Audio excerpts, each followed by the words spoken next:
The Bitcoin Group, the American for the last 10 seconds, the sharpest Satoshis, the best Bitcoins, the hardest cryptocurrency talk. We'd like to welcome our panelists, Josh Shigala from the Standard.io. Yo, folks, welcome. Dan Eve, the Crypto Raptor. Buongiorno. And perhaps joining us later, Ben Ark from LN Bits. Meanwhile, I'm Thomas Hunt from the World Crypto Network. Moving on to Issue 1. Issue 1, SEC spells out Bitcoin ETF concerns to asset managers. That's right, the SEC is pulling the football back on Bitcoin once again. They're concerned about the possible security of the Bitcoin and say that the details provided by BlackRock were not adequate. The price of Bitcoin is still up, but the ETF is in doubt again. Meanwhile, Kathy Ark and Ark Shares have also filed for their own ETF, and Fidelity and others have also filed. Josh Shigala, what do you think? Have they pulled the football out on Bitcoin once again, or will we finally get that sweet, sweet stock market money? Well, I guess we were wrong last week, weren't we? We all said that we're going to get it. I don't know. I just think the SEC is just made up of total inept nonsense, and yeah, I don't know. I think it's a good thing that Bitcoin doesn't have an ETF in the US anyway, because it allows massive manipulation of the price and control of the price, kind of like the dog wagging the tail kind of thing, where the Wall Street is the dog and Bitcoin becomes the tail. No, the tail wagging the dog. You know what I'm trying to say here. It's just that if you have something that's much larger attached to Bitcoin, then that much larger thing can control it a little bit more. So yeah, I'm not a big fan of it anyway. I just think Bitcoin needs to do what it needs to do. It needs to make allow people to trustlessly move money around and value and be able to save. And now with all the ordinal stuff and some of the other signature stuff, maybe create NFTs and maybe bring in DeFi, so we can build things like what we're building at the Standard over on Bitcoin eventually. Dan Eve, it sounds like they're saying no to Josh, and he's saying, we don't need you anyway. What do you think? Well, I still like the kind of seal of approval that that BlackRock and Fidelity and Co. like trying to do a Bitcoin spot ETF gives Bitcoin. The fact that it's it's for no coiners who don't believe in Bitcoin or think that it's like just this airy fairy magic internet money. It kind of shows that it's being taken seriously by the biggest asset managers in the world. So I think that's a good thing. But the SEC rejecting it, I mean, I'm with Josh. I think that like they're just a crazy outfit making silly decisions. I don't know. I think the fact that they're saying that the markets can be manipulated, well, we've all seen that many markets around the world are manipulated, and it's very clear that that still happens now. And the fact that there's Bitcoin is traded in so many different markets. It's not like, in terms of exchanges, sorry, it's not like that it would take a very coordinated attack to manipulate all the markets, right? You could probably get some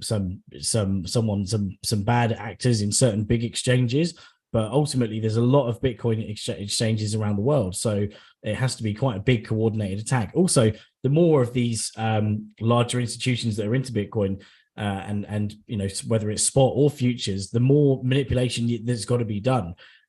So I kind of think that argument's waning a bit. That it used to be when you could only buy Bitcoin on Coinbase and a few others, then maybe that was a bit of an argument. But now that there's so many places where you can buy Bitcoin, I think that argument is kind of dwindling.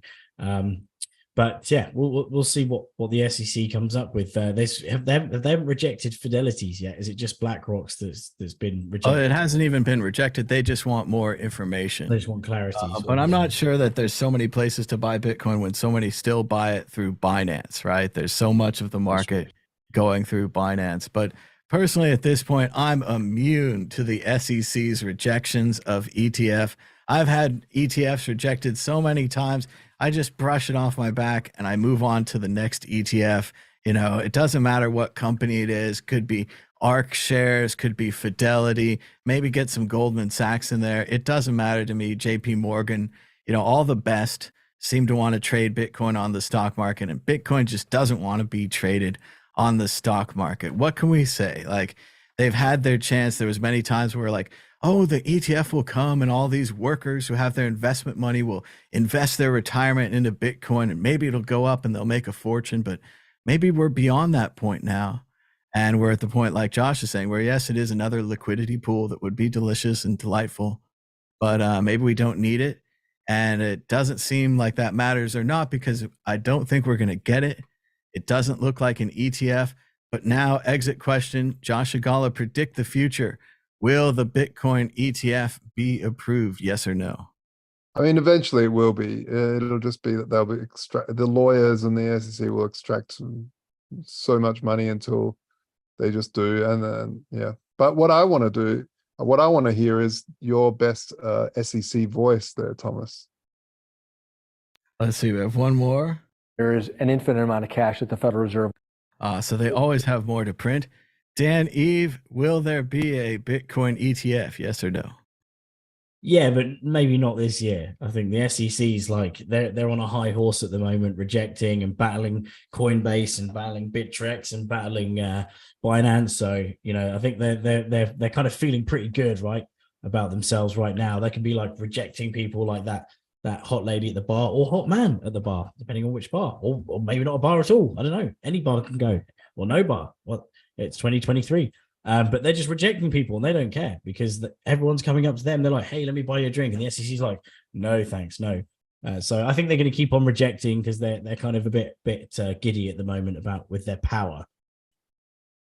And once again, the Bitcoin doesn't care. Blocks keep being produced. People keep mining it. People keep trading it. It keeps having a value. All these things are happening to Bitcoin, and Bitcoin doesn't care. Moving on to issue 2. No Bitcoin left to buy. What's happening to Bitcoin's available supply? Yes, the overall amount of Bitcoin left to buy on exchanges is shrinking, but is this a good thing? Usually when there's a supply shock and there are no Bitcoin left to buy, the price would rise, but it is possible if there's a lack of interest. If the supply shock happens during a bear market, it actually could be negative and bad for Bitcoin. That is to say, the price of Bitcoin. Dan, Eve, what do you think about Bitcoin being left on exchanges? Is it a market sign, or is it more people hodling and using private wallets to hold their keys? Yeah, I think it's probably a bit of both, but we've had a few big shock events recently, even especially from the lending scene with like BlockFi and Celsius, that you're really at risk. Like people are really at risk by keeping their coins on exchanges. You know, even wasn't it Jesse from Kraken was saying, look, you know, use this as an exchange, but keep your coins offline. And whilst you've got CZ Binance who said something crazy like, oh, you know, it's not safe storing your keys, you can't trust yourself, or something along those lines, right? It's definitely becoming more evident that one of the key principles of Bitcoin is not your keys, not your coins. And by keeping your coins on the exchange, you have the third party risk. So I think that message is spreading and getting really kind of embedded in people's minds. Also, there's like not just Trezor and Ledger, there's loads of different hardware wallets now, and they're each doing their own sort of bit to promote the fact that you should be holding your own coins, which is really good. And really safe and healthy for the ecosystem. So maybe it's just that as we're maturing this, and obviously a combination of the hodl factor, right? Everyone's saying hodl, hodl, hodl. So you've got to, you know, hodl your Bitcoin, and the best way to do that is by keeping it yourself. So maybe there's all these kind of factors are sort of ingrained in people's minds now, even that when they're trying to get into Bitcoin, first of all, you know, it wasn't a minefield of advice when, you know, in 2013, 2014, all the years up to now, there's some very kind of strict information that if you're a Bitcoiner that you research when you're buying Bitcoin, and there's a lot of information out there that straight away says, look, you've got to keep your coins in your own private wallet for the removing the third party risk. So yeah, I think it's a good thing ultimately. And obviously drying up supply means that there's less liquidity to buy, means that obviously there's potentially a bit more volatility, right? Because big sales will impact the markets a bit more. Big buys will also impact the markets a bit more. So we might see some of those big old friendly green dildos that we used to see. Well, not your keys, not your coins is a good slogan, but I prefer I lost my keys in a boating accident. And it wasn't a boat, it was a yacht. Josh Agala, what do you think about this? Bitcoin supply shock? No Bitcoin left to buy? But it also depends. Is there also a shock on the other side? Like, do people want to buy the stuff? So I would say yes. There's always people wanting to buy, and it's no wonder that there's a supply. There's only 21 million of these things, and of course there's more with certain exchanges rehypothecating and stuff like that. Oh, good day, Ben. And so yeah, it's I would say there's definitely a supply shock. There can definitely be a supply shock. It's quite easy. There's so few of these things. When people truly grasp how little 21 million is in terms of we're so used to bantering around the word billions. I mean, the word billion is so really malunderstood. Like it's not something that should be bantered around very often because it's such a massive number. And now trillions is being pumped out constantly. Like that's a normal thing to say. I mean, there's not even a trillion stars, like apparently, it's like it's just silly numbers. So yeah, of course there's a supply shock. It's 21 million. Yes, of course there are billions and billions of stars. Josh, what do you think? I've heard that it's not the retail market buying this time. Do you think that could be a problem? I think it's always the retail market buying. I think that's the main buyers. I think anything like large institutions, I know that makes headlines, but I don't think they're the major buyers. I think the major buyers are small players, millions and millions of small people buying small amounts. And that's also why there's a supply shock, because when there's millions and millions of small people buying rather than large players, then it's better for the network too, by the way. It's better for the network because these large players like Elon that come along and buy a whole crap load of it and then just dump it all when they're having a bad day, it's not good. So the more the merrier. All right, Josh, let me put you on the spot here, give you a chance to criticize Satoshi. 21 million, too little coins? Would you prefer 21 billion or another number? No, because the thing is, it's divisible by 8 decimal points. So there's so many, it's just silly that it just, you could actually supply the entire world with 1 Bitcoin and it would be enough. So it would just be way, way, way, way, way more expensive. So Ben Ark, we're talking about the possibility of a supply shock on the exchanges. There's just not enough Bitcoin to buy. What do you think is happening with the Bitcoin supply? And could it be related to the halvening in 43,387 blocks, about 301 days, 7 hours, 9 minutes, and 48 seconds away? Sneaking up on us at halvening, isn't it? Yeah, we've spoken about it before. It's that hodler bedrock, which just more people tune in to Bitcoin and Bitcoin's value proposition, and then they want to get involved in it. And the community of Bitcoin just grows. And like, I'm always amazed, like even now, we're still kind of in a bear market. You go to a conference or you go to a meetup and there's just this incredible wealth of talent and people who really know what they're talking about when it comes to Bitcoin. And that didn't used to be the case a few years ago. The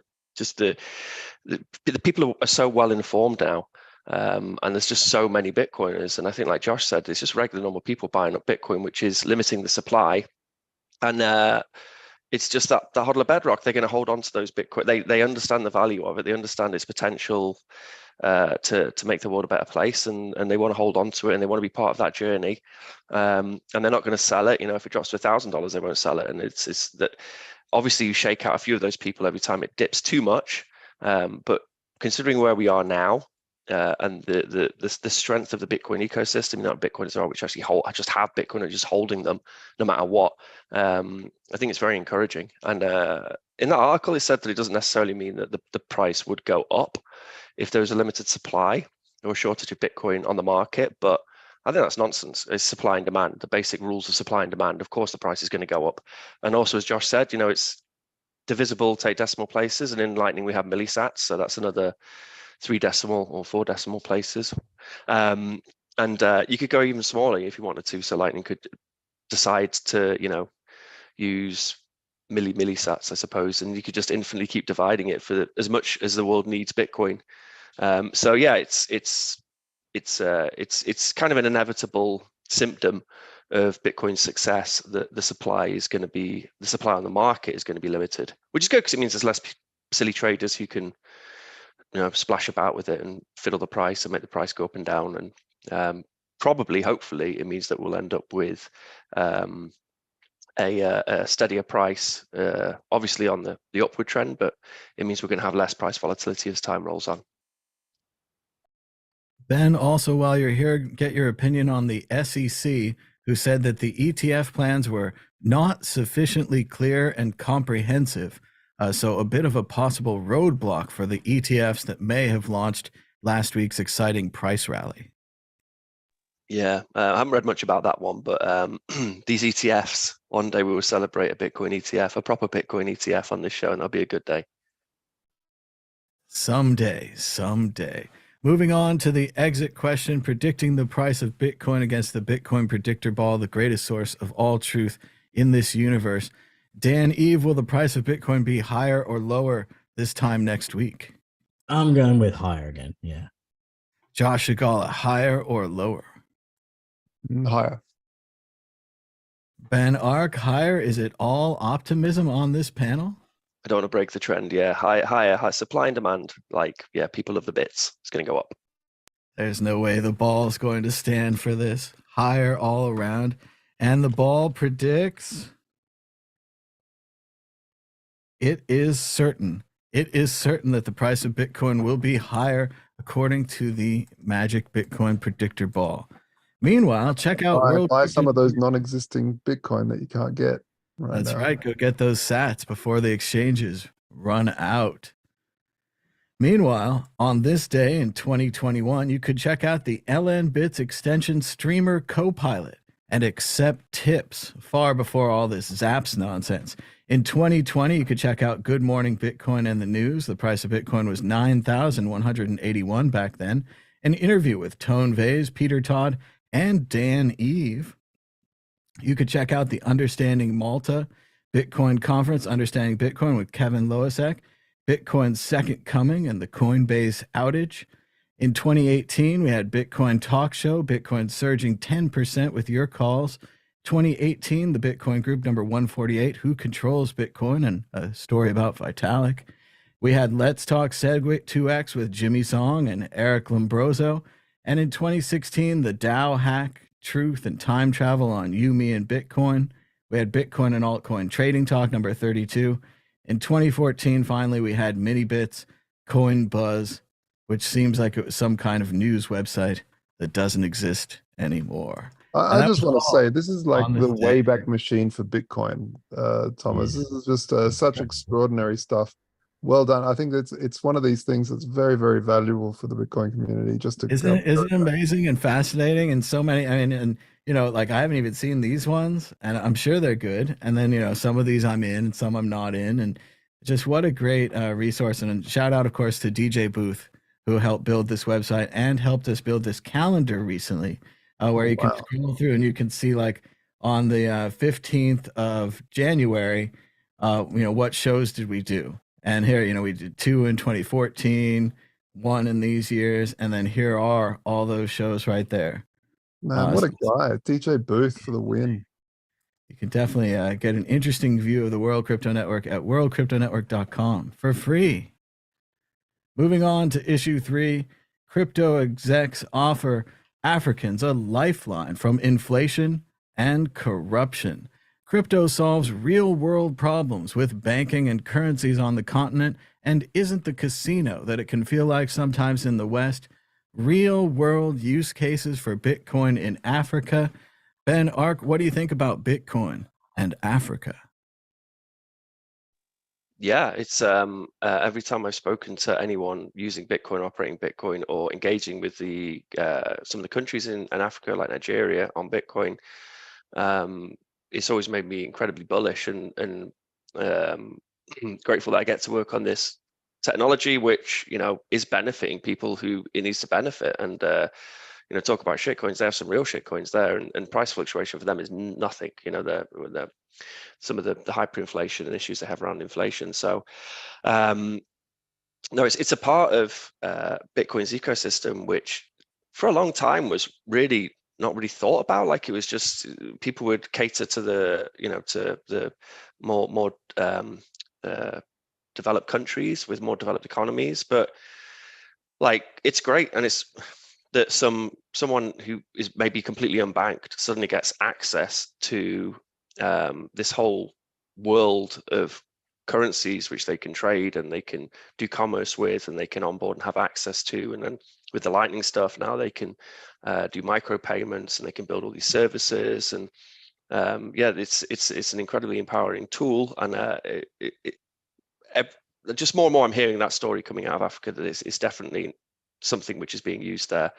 And I think now more and more companies are starting to cater services for that market, which is great. Well, and part of this article I want to highlight that was really good, the guy was talking about the internet and how Africa really didn't get in on the internet revolution of the 90s, but now, because of the phones and the infrastructure, they are in a position to get in on the crypto revolution. So it is possible that we would see a worldwide awakening of people rising in their stature and their ability because of access to banking, access to interest, access to a place you could hold your money without having it destroyed by inflation or warlords or bank haircuts or collapse of governments, things like this. You can extract the monetary system, and whatever happens in the political system happens. You still have your monetary system. You've separated the two. I want to give a shout out as well to a great project. I can't remember the name of the guy who runs it. It's called koala.dev.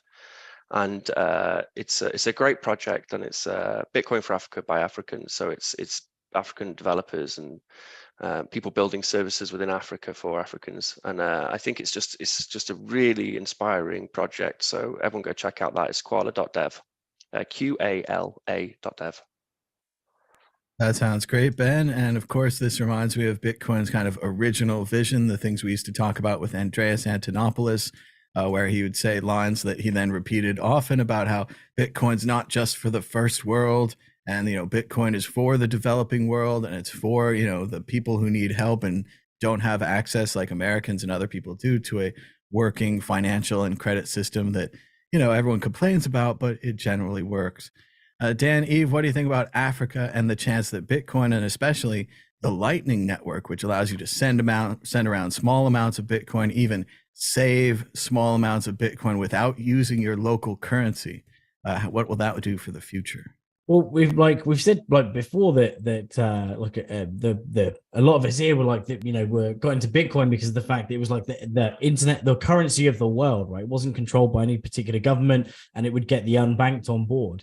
And so I think it's great to see, like, even I think it was 40 in the article says 47% of Nigerians own or interact with crypto on a daily basis, which is actually huge. It's like way more than any Western country.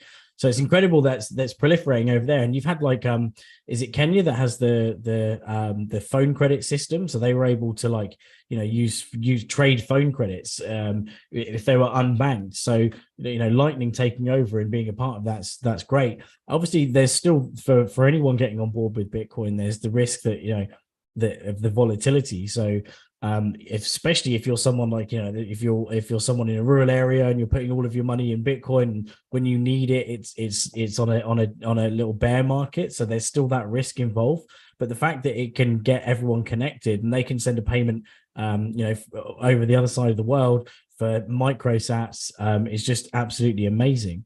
So I think it's a great technology, and it's great to see that there's lots of like different grassroots kind of movements over there, like building these different services. And we're seeing like, you know, as Ben was saying, like, you know, developers like, you know, building their own applications to suit their own needs, because obviously it's different from the West, right? You go, oh yeah, that'll be great for Africa, and you don't really know their particular use cases. So to see and to hear about developers locally like building things that are suiting them and helping their own communities and economies, it's great. And it's the kind of reason why, yeah, I got involved. It's like the world money, right? It's like the it can't be controlled by anyone. It's accessible by anyone. You can't have a bank that's rejecting you, or you haven't provided enough information and you haven't put enough selfies on your bank application to actually open an account. You don't need an account. You literally download an app.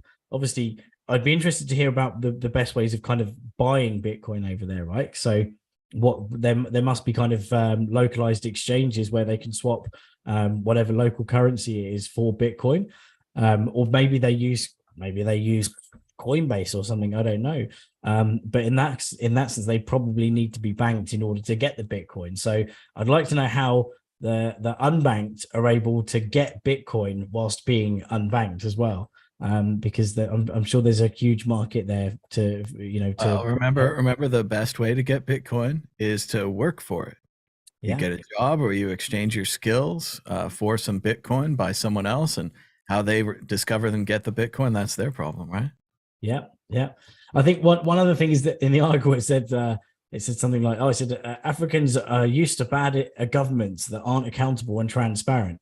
But I suddenly thought to myself, with the British government in the state it is, it's pretty much definitely not accountable and transparent, but probably not to the same level, right? Because I think we've got a lot more things like regulation over here. But it's great to see innovation, like, you know, Bitcoin being innovated over there and not being stifled by regulation. I think there are some countries that still ban it in Africa. So it's, I think, Cameroon, Central African Republic, Gabon, Guyana, Lesotho, Libya, Zimbabwe. So there's quite a few, but obviously that's not all of Africa, which is great. And the main thing is that it's the governments are seemingly a bit more open to building Bitcoin infrastructure, as they should be, because why, you know, rely on either the dollar or have to look to, you know, have a potential hyperinflation like Zimbabwe had, when they were literally, you know, being able to burn money for warmth, or well, maybe not, because it was Africa, probably not that cold there, but yeah, you know what I mean. You don't want hyperinflation. It's bad hyperinflation. Another point though, there's like a huge amount of natural resources, and solar, and actually there's that great project by Obi as well. Obi's involved in. Yeah, no, not that. The one where he's they're helping. So a lot of like little townships, they just have a small hydro station, and then they're not that efficient, these hydro stations. So they're going and saying, look, we'll make this hydro station better, and you'll have more electricity, but we're going to take half the electricity to mine Bitcoin for a few years to pay for it. And that's been really successful in rolling out some nice renewable mining, Bitcoin mining. Well, I think as Dan was saying, the great part about this is that you want to get a gift for Africa and you don't know what they want. And it turns out you give them money, right? And everybody loves money, right? Like they said in the heist movies, like that's why they call it money. But not just, you know, money like a gift card or money like foreign aid or something like that. Actually a money system, and a thing that you can use independent of your government, independent of your banks.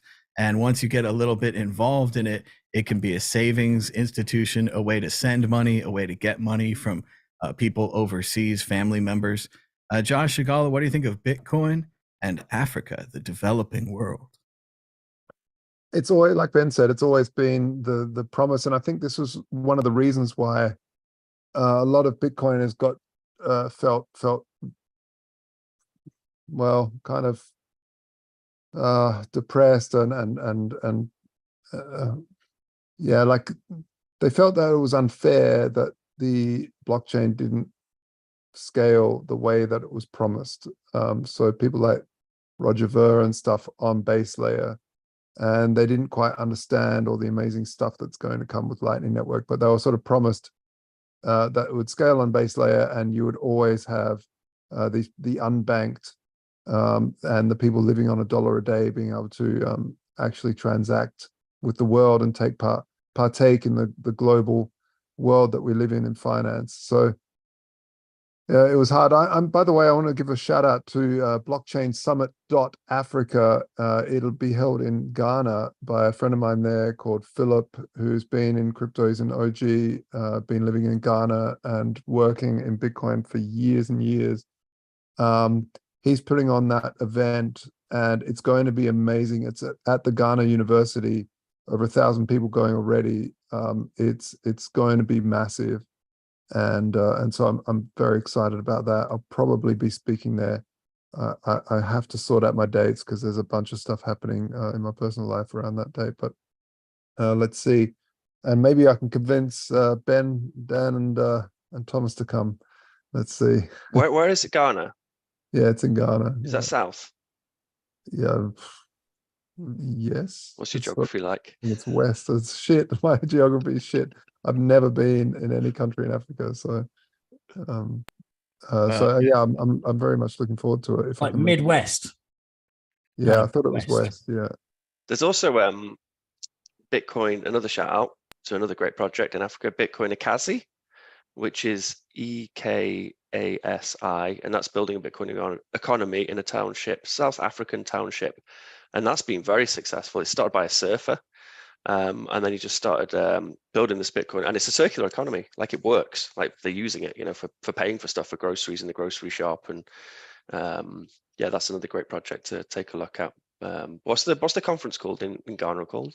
It's called Blockchain Summit.Africa. Nice. Yeah, I'll definitely try and make that. Dan, do you have a favorite project in Africa or something you've been keeping an eye on? I actually, oh god, I actually don't know. Well, I think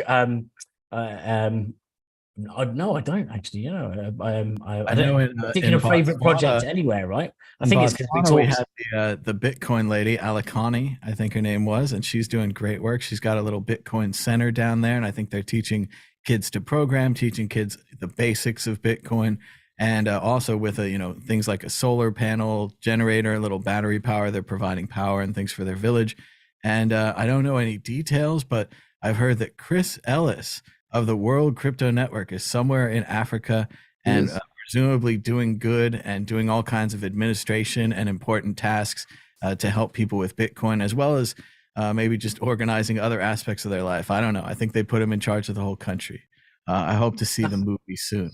But shout out to Chris and to everybody else who's doing great things for Africa and other places. It might not be as rewarding as working at a startup.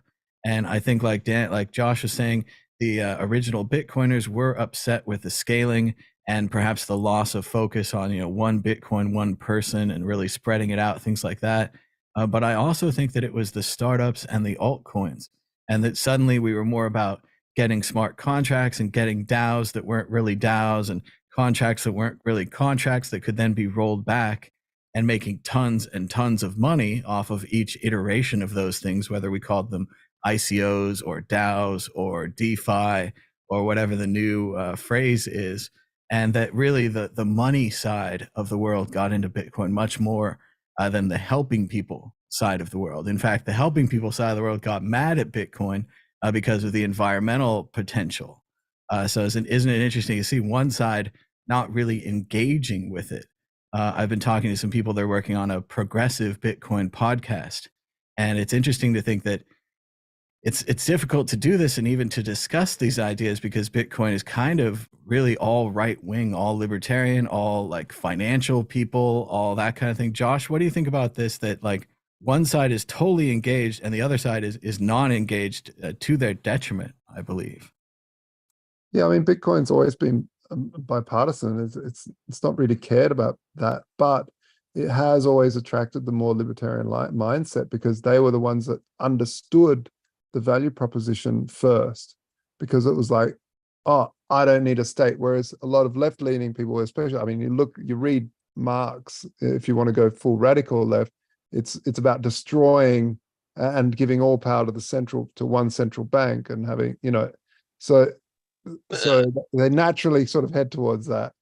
But it's yeah. So, but I think but then you get other that administration. If you were going to say having everything in central control where you can do the levers and control the things, Bitcoin is leverless, right? We said earlier 21 million coins, no adjustment. That destroys Keynesianism, right? Like Marx and Engels had a fabulous concept called the withering of state, which is that when that stuff happens, then the state will become superfluous because everything will just run itself. So, and it's like, how do you do that? I think the libertarians were cheering this, and the leftists were horrified, and this horrification caused them to like take a step back and to wait.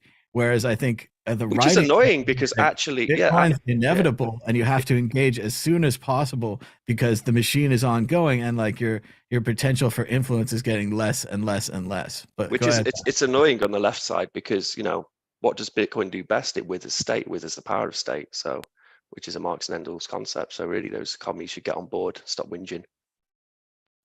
See, there it is. The appeal is there. They just haven't found it yet. But I think we're going to move on to the next issue. Issue 4, is Bitcoin growing centralized? The impact of Michael Saylor's Bitcoin buying spree. Yes, Michael Saylor from MicroStrategy has been buying Bitcoin every chance he can get and doing it with debt. Its recent purchase of 12,333 Bitcoin at an average price of 28,136 a coin reaffirms their bullish stance on crypto.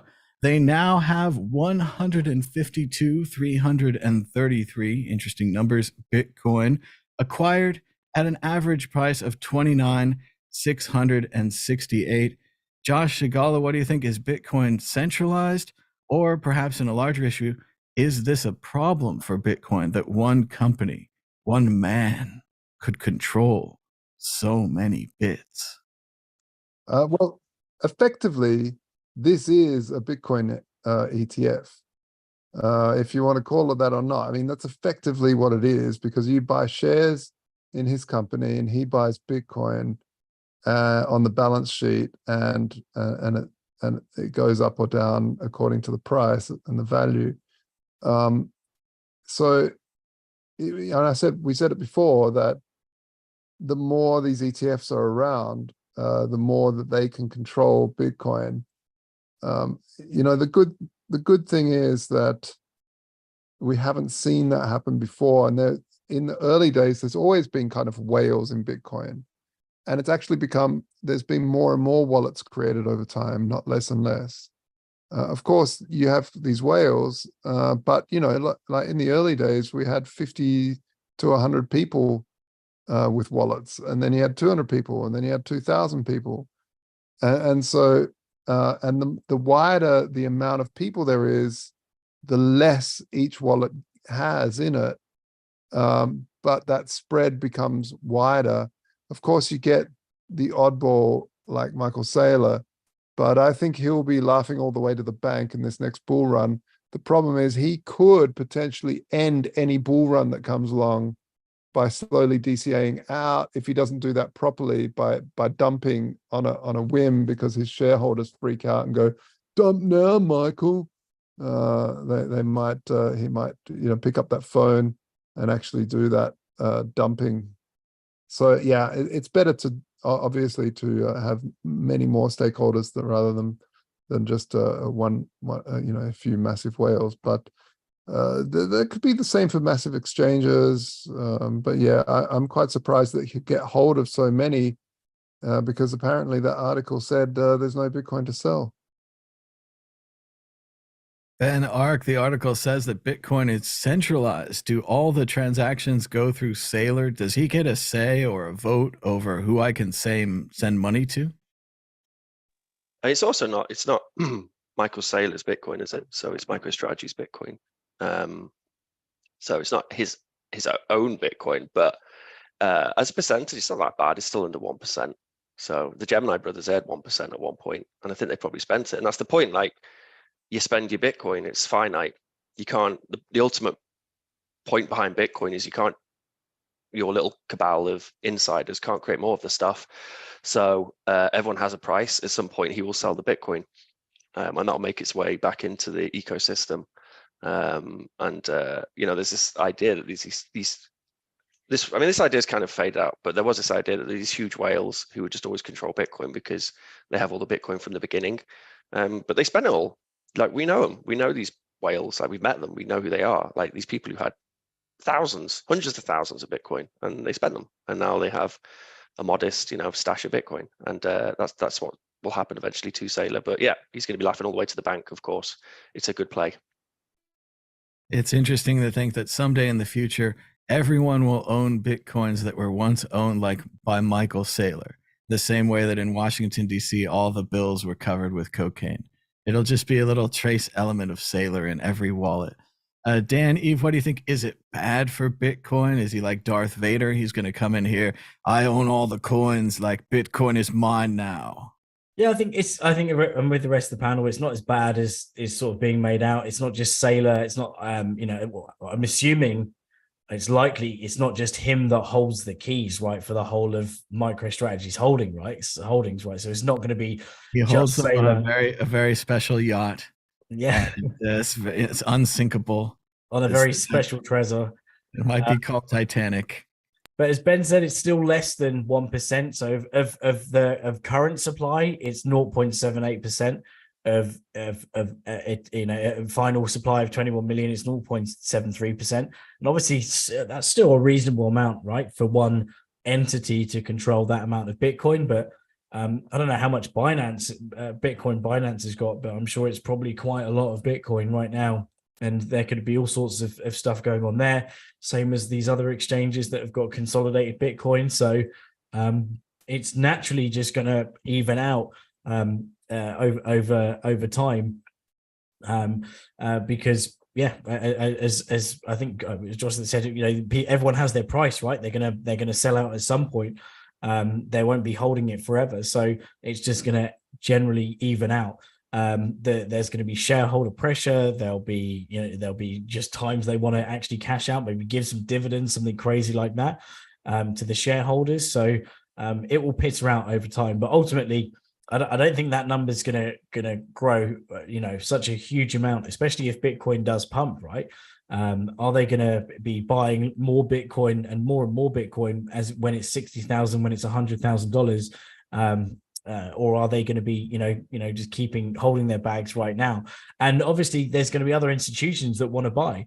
And we've said that the exchanges are kind of dried up at the moment, but I'm sure a lot of these trades that are happening, especially the high volume trades, on high amount trades, they're going to be personal, single holders, or there'll be maybe multi-sig holders that don't want to actually put their coins on an exchange because they don't trust them anyway. So there'll be people buying and selling Bitcoin behind that. We don't even know. There could be multiple people. The thing is about Bitcoin, it's a transparent blockchain. There could be multiple people who still own more than 1% right now. And obviously the most obvious one is Satoshi's coins, which is what, 1 million out of the 21 million. So, and because we can do all sorts of chain analysis, but we don't know that Josh isn't sat on 500,000 Bitcoin right now. So, or Ben hasn't got 750,000 Bitcoin just, in his little offline wallet. So, that's the kind of glory about it, that you can be, anonymous to a certain level. What's interesting about this is that it's a very public company, that their assets are very widely known, that he shouts about every time that they buy or acquire Bitcoin. There's obviously an argument at the moment as to people going, he didn't buy it, he acquired it because it was via debt and blah, blah, blah, blah, blah. But ultimately they have that amount of Bitcoin. So it's kind of the lesser of two evils, right? Would you want to, is it better to know when someone's got 150,000 Bitcoin and it's a company that has all sorts of procedures and stuff around it? Or is it better to, not know that some random guy has got 150,000 Bitcoin, or girl, or they, has got an alien, has got 150,000 Bitcoin, and they can just dump it any time on loads of exchanges and cause chaos and be like, fuck everyone. So I don't know. I think, yeah, it's kind of a good thing that he's publicizing, publicizing it so much, because it's going to be under a lot of eyes, right? At least everyone knows about it. They can monitor it. They can sort of see where that Bitcoin is moving, and yeah, and the market has a bit of an opportunity to react to it. Well, Dan, I have spoke to the exchanges, and while they are short on supply, none of them are drying up. They are youthful and full of vigor, and just delightful young exchanges, excited about the future. But I love MicroStrategy. I love the name of it, and I love the idea that he's using debt to buy Bitcoin. If I was a big Wall Street guy or a Silicon Valley guy with all the success under my belt, and I could generate hundreds of thousands or millions of dollars in loan that I could use to buy Bitcoin, that's exactly what I would do. And then if I could name it MicroStrategy, which seems just like microphallus or just like a very simple plan, I would do that as well. And if it succeeds, what a note in the history books that MicroStrategy was such a simple strategy by buying Bitcoin succeeded in the future. Like if you look at this long term and you're a hardcore Bitcoiner, you believe in this thing, then you say what he's doing is by taking on the debt, he's blowing up the Bitcoin bubble, right? He's saying, this is how much wealth we can store in Bitcoin. And every time someone does this from the traditional world, the Bitcoin bubble keeps getting bigger and they keep getting less Bitcoin for their wealth, for their debt. So in the same way that we've always wanted to see the gold market shift into Bitcoin, Saylor, by taking just a little bit of the VC debt market and putting it into Bitcoin, shows us an example of what could be. And if we see several other institutions take Saylor's approach, blow up their own little Bitcoin bubble, and then the Bitcoin gets bigger and bigger, this is how we see things like $1 million a coin. And that we talk about all the time. We're like, it could be $1 million a coin. Well, it's going to have to be several of these wealth bubbles, all then not just buying it and selling it, freaking out like Tesla, but buying it, holding it long with the same the same MicroStrategy as Saylor, if the banks will adopt it. Josh Shigala, what do you think? Go ahead. And the interesting thing is, for those that don't know, MicroStrategy was there during the .com bubble as well. Like they've been around for years and years. They've got an old Super Bowl ad from back in the day when Pets.com was out and stuff. And so they've seen bubbles. You know, Michael Saylor understands bubbles and understands the risk of bubbles, especially in the tech world. And so if Michael Saylor is buying right now, I think it's a pretty good signal to the market to say, this guy's buying up. He understands bubbles. If you know, let's think he truly understands a bubble and he's doing that. Well, he obviously doesn't think this is a bubble right now. This is the classic example and the chance to quote Heist again, where, you know, he's trying to be clever. I try to think of what someone smarter than myself would do, and then I do that. And it seems like Saylor and MicroStrategy seem the ultimate example of, like, when you're looking backwards and you're like, when did the big money get into Bitcoin? When did I miss my absolute last chance to get on the Bitcoin bus? And it seems like when this Saylor guy keeps borrowing and then just keeps pushing the entire stack of chips towards the table, like borrowing another giant stack, pushing them towards the center of the table. And if you just stay on the sidelines doing this, like, I don't know, it seems like a massive bull signal to me, but it also blends into the exit question. Who is better or worse for Bitcoin, Michael Saylor or CZ? And I want to keep in mind that one of these two tweets banal Bitcoin quotes with AI generated art all the time to a wacky clapping audience. Dan, Eve, which one is better or worse for Bitcoin, CZ or Michael Saylor? Oh, I think that's really difficult, actually. I mean, well, I think, okay, so they're going on the Bitcoin only stance, right?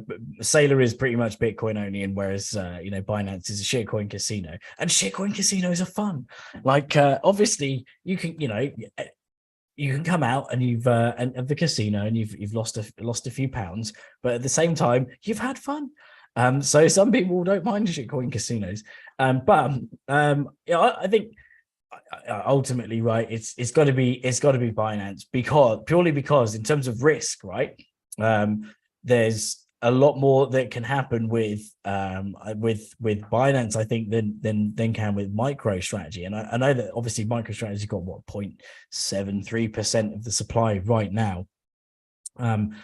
But the current risk is I think a lot greater. Binance going down in a burning flames scenario is going to scare a lot of investors off. Whereas I don't think Saylor would be able to sell all the Bitcoin if he wanted to, in a short space of time. And even if he did, there'd probably be loads of silent buyers that would want to like absolutely lap it up.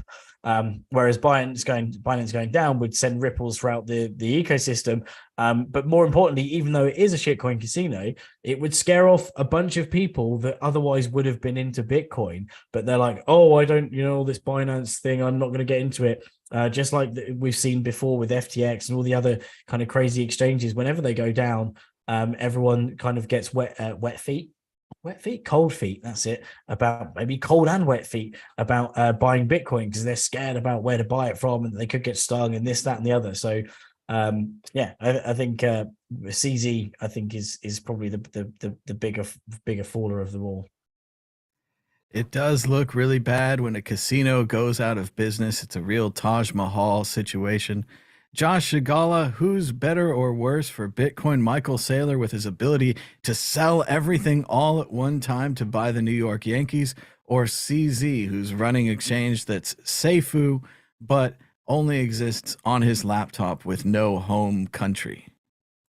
I think CZ's better. I know that's going to be controversial, but I think he's better because he allows thousands and thousands of people to buy Bitcoin and other cryptocurrencies, and he up till now he's been a good actor. Like he's played the Bitcoin game of sort of not knowing where and when. He's played the regulatory arbitrage game pretty well. Sure, you can have people like Brian Armstrong who've gone full, I'm here, I'm base here, I've got everything here, and I'm going to play ball with all the regulators, and then get like slapped in the face every week by a regulator.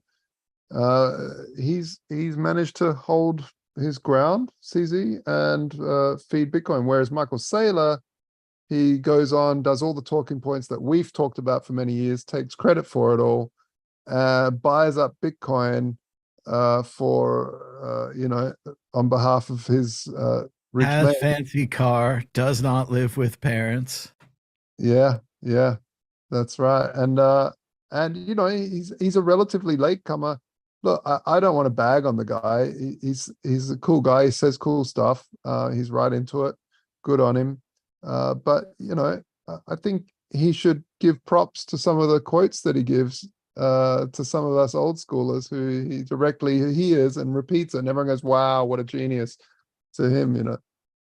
I wish we'd had Michael Saylor early on. The MicroStrategy is just so clear, and especially like you're saying, Josh, it is kind of like an ETF, but again, it's an ETF that comes too late. It's the same way that the TV gives you the information. When it's time to buy Bitcoin, they don't put the price on the screen because the price is low, and you'd never want to buy Bitcoin when it's so low. You're so stupid. But then when the price is high, the price is on the screen. They're showing you the stories. And the same way that early on, if you'd wanted to invest in MicroStrategy, it would have been called Pirate at 40. And the guy was running a legit straight up Ponzi scheme where you take the new money and pay off the old money. You take the new money, pay off the old money, and then when you run out, it's over. But again, if Pirate at 40 had just been Michael Saylor, and it had some serious financial backing where he could have afforded to just hold the coins and in a secure manner, which were many ifs down the road here, it's a similar plan. It's not that different. Ben Ark, it's time to choose Saylor or CZ. The board is split so far 1-1. If Michael Saylor was here earlier, he wouldn't have any quotes, like Josh said, because he needs other people to come up with the juicy quotes. Oh, and then it would just be all the little infill quotes of Bitcoin is whatever, light, energy, whatever you want to put in there, just some big word. Bitcoin is energy, Bitcoin is light, Bitcoin is value. Bitcoin is, I don't know, fucking whatever, like all glazed over, staring right into your soul. Bitcoin is energy. Yeah, CZ. I think CZ is building stuff, and maybe the micro strategy is just the world's greatest pump and dump. But I suppose he would need to keep the price up to make profit. So maybe it's not a bad micro strategy, but maybe that's the micro strategy. He's just big pump and dump, and he's a big pump and dumper. Yeah, don't want to diss him too much because he just reached the masses with those quotes. But yeah, Josh is dead right there. He's a lot of those quotes are taken from others. We do have news from the future that the same size briefcase that was used to carry the Bitcoin out of El Salvador is the same size briefcase that was used to carry the Bitcoin out of MicroStrategy. So yes, it could happen at any time, and it could be any sized briefcase, even as small as a Trezor, or even a memorized key, a brain wallet. But the answer is, Josh got it earlier. It is CZ. He's the Steve Jobs of crypto. He's better than Brian, better than BTC-E, better than Big Vern and Cripsy, and any others before. As Steve Jobs said, why join the Navy when you could be a pirate? And this whole time, CZ has been allegedly pretending to be respectable. I think he's been a pirate underneath all along with his brilliance of my exchange has no home. Therefore, why should we pay any taxes, et cetera, which is a great legal argument just as soon as you've got enough money for tons of fancy lawyers who would love to debate this all day in court. CZ is more interesting than Saylor, who, like we said, just seems to quote generic Bitcoin quotes from the past and have his own kind of insular conferences with his insular friends, almost similar to Madoff. You have to be on a special list to hang out with Saylor, and you're not on that list. But we're running out of time. Go ahead, Dan. I was going to say the funny thing is about CZ though, right? Is that so he has led this digital nomad life or company digital nomad, and back in the day, everyone would have been like, yeah, what a hero, escaping regulation, oh, we'll get him next time. But because obviously he takes shitcoins, a lot of the maxis are like, come on, regulators, get him, yeah, you get him, yeah, you get him, yeah, whoa, you get him now, you regulators, oh, that nasty man with the shitcoin casino. It's just so funny how the tides turn, right? But yeah, he would have been like a hero years ago of being escaping them, like an Indiana Jones of the Bitcoin world, just swinging away on a vine away from the regular. Well, I do love that CZ runs a Bitcoin and, like Dan saying, a shitcoin exchange, but to do so he has to move around and be secret and all these things. Dread Pirate Roberts allegedly runs the Silk Road, a drug market exchange, stays in one place, hardly moves around, has no funding, complete collapse, found in a library in San Francisco. So it's an interesting comparison. Josh, did you have more on this? No, that's we're gonna move on to predictions or story of the week. That's right. We're going to Dan Eve straight up for a prediction or a story of the week. Go ahead, Dan. Well, I'm gonna say story of the week. My non crypto was that I turned up. I went to my parents, and I was meant to take the kids to some sort of charity event. There was free sandwiches. So I had a long day. We took the kids to the beach with my dad, and I was looking forward to these sandwiches. I walked through the golf club where we'd gone to for this charity thing, and I had an early 40th birthday, 6 months early party arranged, which was really cool. And loads of it shocked the hell out of me. But and that's my story of the week. It was just really lovely. So yeah, my girlfriend organized it, and got loads of different people from crypto to uni to old workplaces and stuff like that. So that was pretty cool. It was Hang on, 6 month early birthday? Yeah, well, my birthday's on Christmas Day, and I'm always moaning that I never do anything. I always go to people's birthday things out for a meal, but I can't do anything on mine. We did a thing called for a long time. I say did a thing. We still do it now. It's called Danmas Day. So after at 8 o'clock on Christmas Day, it becomes Danmas Day. And so people leave their families, they leave all the people the oldies falling asleep after the Christmas meal, and they come have a right knees up at my house. So which has been cool, right? But obviously I still have a bit of a grumble. I'm going to everyone's birthday, but I don't get to go to my own birthday. I just kind of, it's so it was really lovely, to see all these kind of people. So that was that was my story. Very cool. It Awesome. was, yeah, just especially completely out of the blue. I was like, what the worst thing was, right? That I'd walk right up a hill from like my parents. So I had like, one kid in the pram and the other one like was just walking along, but he was helping me push it, but he wasn't pushing it. He was like more holding on to the pram. Anyway, so I got up to the hill, like I was all sweaty, like I was really like not out of breath. I was getting all lightheaded, and as I walked through, as I started looking through this thing, I thought I saw my sister's reflection. I was like, "Fuck!" Like, oh god, I must have. Pardon me, I must have I'm near to passing out. I'm seeing things. My sister's in Bournemouth tonight or something. She said, and when obviously the doors opened, I saw all these people throughout my life, and I thought, I'm dead. Bollocks! I literally must have died going up the hill. I go, oh my god, oh, this is what the afterlife is like. That scene on Titanic where they're walking, there's like everyone, and I was like, oh great, this is it. I'm dead. That must have been a really taxing walk up the hill. But fortunately, I wasn't dead, and it was a surprise party. That's amazing, Dan. What a great story. I was worried you're going to drop the baby carriage and it would roll down the hill. You're like, it was a great party, but the baby got 5 stitches. But no, happy unbirthday, Dan. That's great. You had a birthday in June. Very cool stuff. Josh Shigala, do you have a prediction or a story of the week? Go ahead.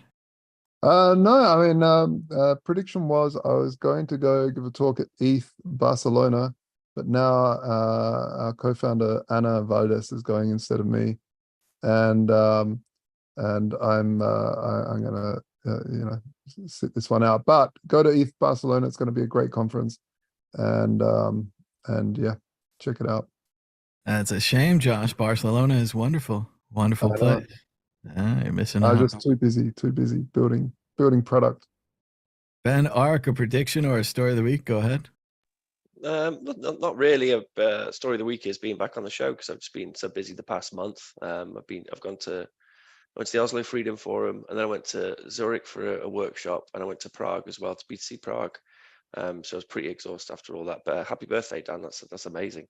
But yeah, no. So just happy to be in one place and have time to finally get back on the show, and it's great to be back. It's good to have you back. That's great, Ben. Sounds like some good travels, excellent times, and good to be out and about again. Just want to close the show, remind everyone of James Brown, his fantastic song, The Boss. As he said, paid the cost to be the boss, paid the cost to be the boss. I paid the cost to be the boss. Look at me. You know what you see? You see a bad mother. What a song. So check out James Brown, and trying to listen to more James Brown. Spread the word about the greatness of James Brown. So thanks everybody for joining us. Give us a thumbs up down below. Add a comment afterwards. We do read your comments later on in the week. We're going to check out the chat after the show, and everybody have a good America Day out here. It's the 4th of July weekend in America. That means fireworks, mainly illegal, coming in at least 4 directions around my house, which means the yearly tradition is to sit out there with the hose and to spray down the roof so there's not a fire, because whether they're illegal or not, people love fireworks, and they're getting bigger and bigger and bigger, the amount of fireworks you can buy at home. And some of them go straight up into the sky and look beautiful, and the rest sideways into people's houses, massive fires, and their hands explode. So, oh, geez. But the rest of it, hot dogs, hamburgers, barbecues, America Day, everyone's celebrating the 4th of July. So thanks for joining us, and until next time, bye.